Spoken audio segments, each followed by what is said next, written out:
po mga kaibigan, magandang hapon. Ayun po yung sasakyan namin sa taas. Narkila kami dito sa Pikit, North Cotabato. Sino ba naman yung hindi mabibighani dito sa lugar na to? Tingnan mo. Sa bunga, sa bulaklak pa lang ng bulaklak at bunga ng mangga. Oh, hitik na hitik. Kaya nga naman pala ipaglalaban nila talaga.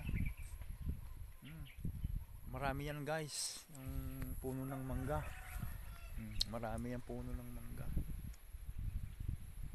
Parang kanina, parang di mo rin naman masabing farm. Ayan, punong-puno. Punong-puno yan dyan guys. Oh. Ayun, yung sasakyan namin sa taas.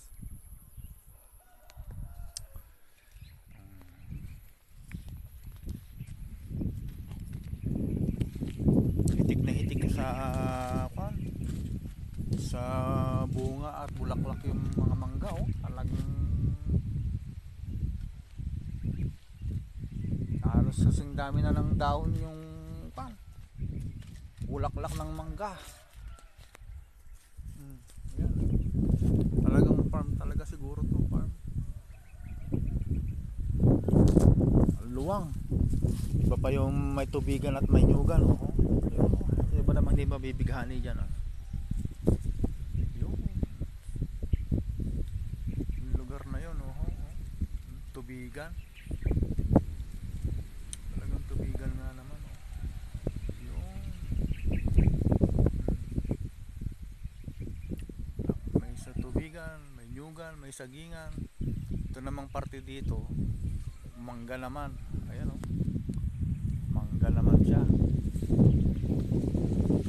Hitik na hitik sa bunga. Itong kabilang side talagang hitik na hitik sa bunga talaga. Ayan guys. Lunti ang kapaligiran. Tahimik. Maglalaban nga talaga nila yung lugar na to ba? Oh. Puno ng mangga. Oh, ang gandong.